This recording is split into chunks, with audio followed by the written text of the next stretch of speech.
পারুল, আমি অফিসে যাচ্ছি। তোমার সাথে আমার কিছু কথা আছে, বসো। অফিস থেকে আসার পরে বলো।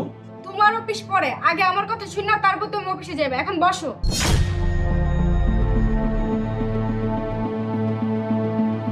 আচ্ছা, কি বলবো বলো। তোমার বাবাকে কবে তুমি বৃদ্ধাশ্রমে রেখে আসবা? আমি আর নিতে পারতাছি না তোমার বাবার অত্যাচার। পারুল, এই কথা আমি বাবাকে কি করে বলি বলো? তুমি তো জানোই আমরা ছাড়া এই পৃথিবীতে বাবার আর কেউ নাই। আর আমি তার ছেলে হয়ে কিভাবে পারবো তাকে বৃদ্ধাশ্রমে রেখে আসতে? আমি এত কিছু বুঝি না, তুমি তোমার বাবাকে বলবা, না হলে আমি আমার বাবার বাড়ি চলে যাব। একটু পর পর বলে চা দাও, পানি দাও, ওষুধ দাও, এটা দাও, সেটা দাও। আমার এগুলো আর সব ভালো লাগতেছে না। আচ্ছা, তুমি একটু বসো বসো, মাথাটা ঠান্ডা করো। আমি এখনই বাবাকে ডেকে বলতেছি। বাবা, বাবা, বাবা, একটু এদিকে আসো তো। কিরে খোকা, সকাল সকাল ডাকাডাকি করতেছিস? কোনো সমস্যা? তুই কি ঠিক আছিস? হ্যাঁ বাবা, আমি ঠিক আছি। ও আচ্ছা। বাবা, তোমার সাথে আমার জরুরি কিছু কথা আছে। কিভাবে যে বলি। আরে এত ভাবার কি আছে? খোকা কি বলবি বল। বাবা, তোমার তো অনেক বয়স হয়েছে, বাসায় সারাদিন একা একা থাকো। আমিও সারাদিন অফিসে থাকি, তোমার বৌমাও কাজে অনেক ব্যস্ত থাকে। সারাদিন অফিস শেষ করে বাসায় ফিরে খুব ক্লান্ত থাকি, তোমার ঠিক মতো খোঁজ খবরও নিতে পারি না। খোকা, তোর মা মারা যাওয়ার পর থেকে আমার একা থাকার অভ্যাস হয়ে গেছে। এখন আমি একা থাকতে পারি, নিজের খেয়াল নিজে রাখতে পারি, আমার কোনো সমস্যা হয় না। তোরা আমারে নিয়ে টেনশন করিস না। বাবা, তুমি বললেই তো হবে না, আমরা তো সবই বুঝছি। আমরা দুজন সিদ্ধান্ত নিছি তোমাকে বৃদ্ধাশ্রমে রেখে আসবো।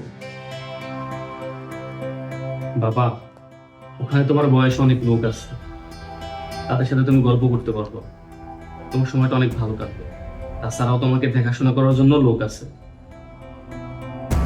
খোকা, তোরা যে আমার নিয়ে এত চিন্তা করিস, এটা আমি এর আগে কখনো বুঝতে পারিনি। বাবা, তুমি যা কি বলো না, আমি ভাববো না তা কে ভাববে? আমি ছাড়া তোমার আর কে আছে বলো? তুই ছাড়া এই দুনিয়া আমার তো আর কেউ নেই।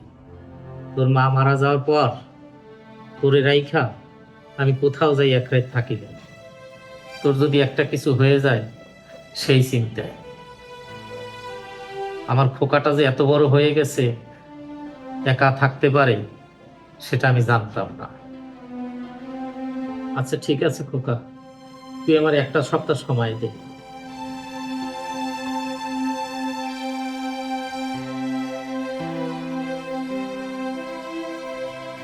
উফ, যাক বাবা, বাঁচা গেল। এত তাড়াতাড়ি যে রাজি হবে আমি কখনো ভাবতেই পারিনি।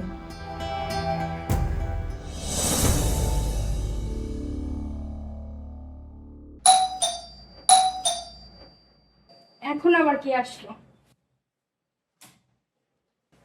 আসো ভিতরে আসো। বাবা, আপনি বিয়ের সাজে কেন? আর আপনার সাথে এই মহিলাকে?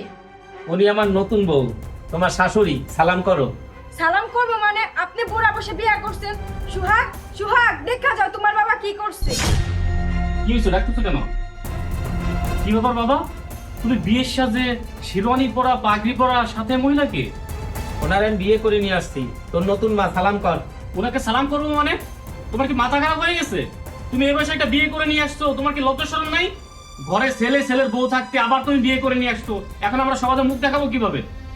তোমার বাপের লজ্জাশরম থাকলে এরকম কাজ করে নাকি? তুমি এক কাজ করো, হ্যাঁ দুজনে বাড়ি থেকে বের করে দাও। আমাদের বাড়ি থেকে বের করে দেবা মানে? তোমরা বাড়ি থেকে বের হয়ে যাবা। আমরা এই বাড়ি থেকে বের হয়ে যাবো মানে? আপনি কি ভুলে গেছেন এই বাড়িতে সোহাগের নামে লিখে দিছেন? হ্যাঁ, আমার সবই মনে আছে। বাবা সোহাগ, তুই তো আমার নিয়ে অনেক ভাবিস। আমি একা একা থাকি, আমার সময় কাটে না। তোরাও আমার খোঁজ খবর নেওয়ার সময় পাও না। আমাকে তো তোরা বৃদ্ধাশ্রমে দিয়ে আসতে চাচ্ছিলি। তোর বয়স যখন 3 বছর, তখন তোর মা মারা যায়। তোর সুখের দিকে তাকাইয়া আমি আর দ্বিতীয় বিয়ে করি না। আমার সয় সম্পত্তি যেটুক ছিল সব আমি তোর নামে হেবাদলিল করে দিছি। আমার বিশ্বাস ছিল যে আমার শেষ বয়সে হয়তো তোরা আমার পাশে থাকবি, কিন্তু তোরা সিদ্ধান্ত নিলি আমার বৃদ্ধাশ্রমে রেখে আসবি। আমি তো তোরে না দেখে থাকতে পারবো না। আর আমার খোঁজ খবর নেওয়ার মতন ওদের হাতে তো সময় নাই। এই জন্য আমার দেখাশোনার জন্য ওনারে আমি বিয়ে করে নিয়ে আসছি।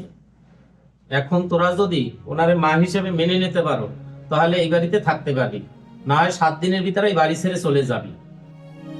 এবার দলিল যিনি দেন তিনি ইচ্ছা করলে ওই দলিল ক্যান্সেল করতে পারে। তোরা চিন্তা করে দেখ এখন কি করবি। চলো ভিতরে। এই বাবা যদি সত্যি সত্যি দলিল ক্যান্সেল করে দেয় তাহলে তো আমাদের রাস্তায় গিয়ে থাকা লাগবে। চলো এক কাজ করি, বাবার কাছে গিয়ে মাফ চাই। চলো। চল